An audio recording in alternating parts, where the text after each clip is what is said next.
ó ṣe invitation letter kò ṣe invitation letter ẹnìkan pè mí lánàá ó sọ pé àfáà súnà àwọn wo ló tì ọ́ ta ló pùṣẹ láti lọ ṣe nǹkan tó lọ ṣe fọ́gá rẹ̀ yẹn tó láwọn mọ̀ pé ọ̀gá rẹ̀ nífẹ̀ẹ́ rẹ̀ bẹ́ẹ̀ náà nìwọ náà nífẹ̀ẹ́ ọ̀gá rẹ̀ ló fi jẹ́ pé ẹjọ́ máa ń sọ àwọn ọ̀rọ̀ ìkọ̀kọ̀ mo wá rẹ́rìn mo ní sí mo jẹ́ ọmọ àgbékọ̀rùn lóko tẹ́nìkan mọ̀ tì nígbà tí ọmọọṣẹ́ bá ní àwọn ìdojúkọ àwọn ìṣòro táwọn ọ̀gá téèyàn forí ṣe fọrùn ṣe fún tí wọn ò ṣe kíni tí wọn ò kúnyàn lọ́wọ́ tọmọ tó wá ń bá tirẹ̀ lọ pé àjùmọ̀bí ọ̀kan tàánú ẹni tó náà bá rán sí ni ní ṣe ni lóore kọ́gà bẹ́ẹ̀ tún wá pé gbogbo àwọn olórí àwọn aláàánú ipe mo mọ̀ pé ẹ fẹ́ ṣe láàánú kan lẹ́nu ọjọ́ mẹ́ta yìí ẹ má ṣe ẹ má fún ṣé kò tó nǹkan tó ń da orí ènìyàn rú tó jẹ́ pé èèyàn gan lè ya wèrè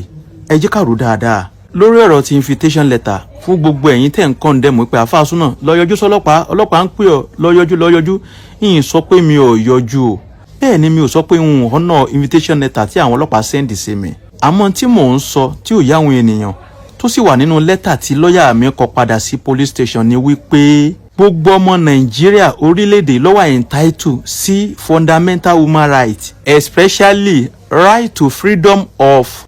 hearing ohun tó túmọ̀ sí ni wípé ẹni tẹ́ ẹ bá sọ pé ó ṣẹ̀ ẹ máa ṣàlàyé ẹ̀ṣẹ̀ tó ṣẹ̀ fún ẹ dẹ̀ máa sọ ẹni tó sọ pé ó ṣẹ̀ òun ẹ máa sọ fún un ẹ wàá ní ìwọ náà wàá sọ tẹnu ẹ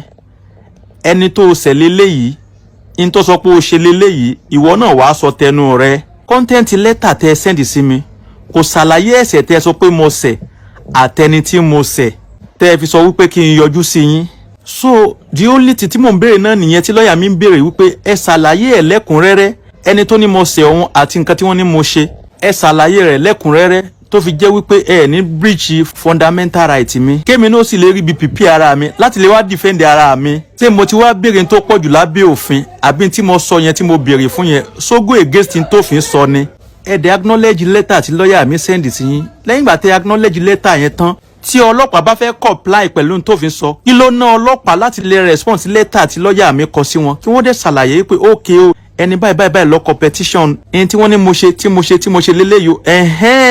kí wá sọ pé njó báyìí àfáà súnà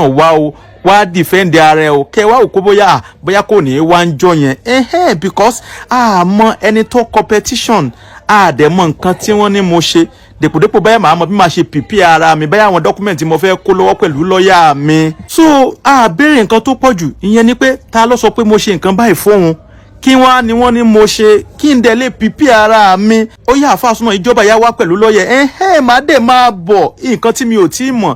tó fi jẹ́ pé àti ìgbégbèsè àti máa bọ̀ nìyẹn kì í ṣe pé bẹ́ẹ̀ mò ń sá fún ọlọ́pàá o ẹ ti understand bó ṣe jẹ́ nìyẹn o àmọ́ ẹni tó competition àdẹ̀mọ̀ nǹkan tí wọ́n ní mo ṣe dípò pé màá mọ nǹkan tí màá pìpẹ́ lọ́wọ́ ní tó ṣẹlẹ̀ ní.